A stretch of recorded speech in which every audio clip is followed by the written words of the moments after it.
Hey guys, Seth Lee here back with another Apex Legends video. I hope you're all having a fantastic day. Now in today's video, we're going over some huge Season 13 news we did just get. So let's go right into it. If you guys didn't know, Apex did release the Saviors Battle Pass trailer today, which is really cool.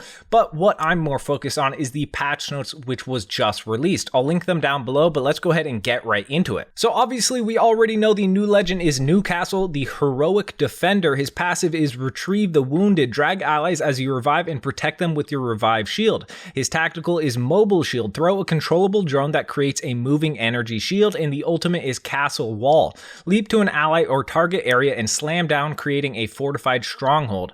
Then we also have the monstrous map update I'll show on screen right now. They have a new POI and a ton of stuff with the downed beast, which is really cool. But let's continue on to the more important stuff. We've got the map rotation. The map rotation for the season will be Stormpoint, Olympus, and World's Edge. We're also removing the longer 2-hour rotation block. We felt that could be too long considering it could span the whole play session for some people.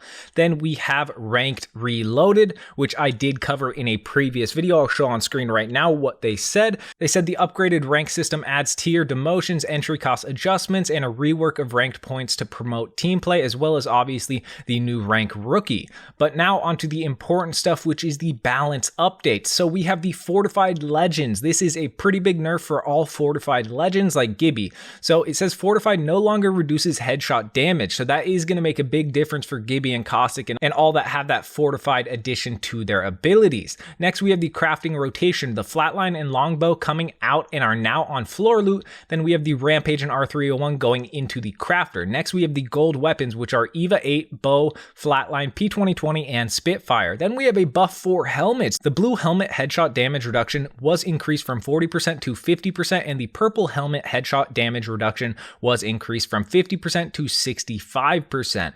Now we have the Kraber, which is getting a nerf. The headshot multiplier was decreased down from 3.0 to 2.0. Then we have the damage reduced from 145 to 140. Not an absolutely massive nerf, but definitely going to be noticeable. Next, we have a Rampage change, which is actually a nerf. So they increased the reload time from 2.6 to 3.1. They also slightly increased handling times. Next, we have some changes for the L-Star. They reduced headshot damage multiplier from 1.75 to 1.5. The reduced headshot distance from 64 to 57 meters. The overheat cool off time was increased from 2.5 to 3.6, and they slightly increased handling times. Next, we have the Devotion. The damage was reduced from 16 to 15. The reduced headshot damage multiplier from 1.75 to 1.5.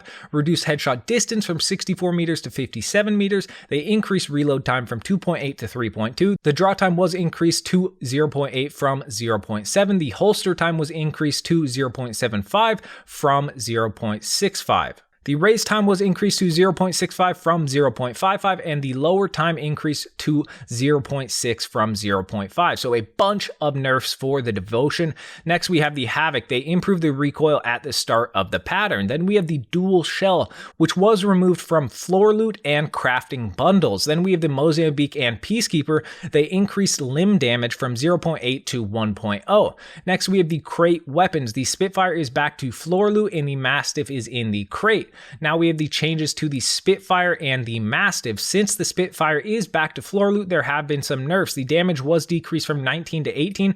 The purple and gold magazine capacity reduced from 55 to 50. The crouched hipfire spread was increased. They removed barrel attachment slot. They reduced headshot damage multiplier from 1.75 to 1.5. They reduced headshot distance from 64 meters to 57 meters. They increased the reload time from 3.2 to 3.4. The draw time was increased to 0.8 from 0.7. The holster time was increased to 0.75 from 0.65. The raise time was increased to 0.65 from 0.55, and the lower time was increased to 0.6 from 0.5.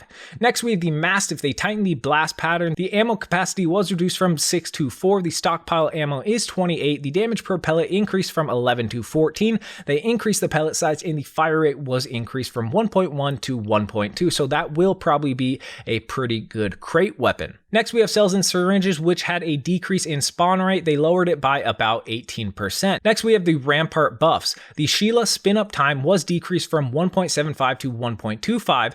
The amped cover deploy health was increased from 45 to 120, and the amped cover deploy time decreased from 4.25 to 3.6. Next, we have Valkyrie. She can no longer freely spin while launching during the skyward dive.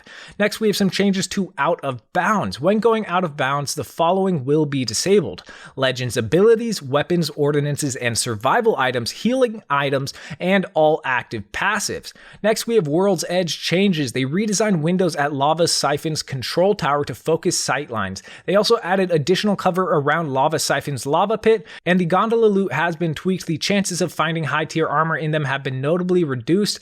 Climatizer and Lava Siphon will still remain as high tier loot POIs. Next, there were a ton of pricing adjustments for Arena, so I will show those all on screen right now for you guys. Then we have the bug fixes, which I will also show on screen right now for you guys. There are quite a lot of them. Finally, we have the new custom match system. They said the custom match is replacing the previous private match system. Custom match QOL improvements. The UI and design have had improvements. The custom match now saves team names and match settings when returning from match to lobby. The match flow improvements have been made. They also added new launch parameters to pre-select viewing targets for observer.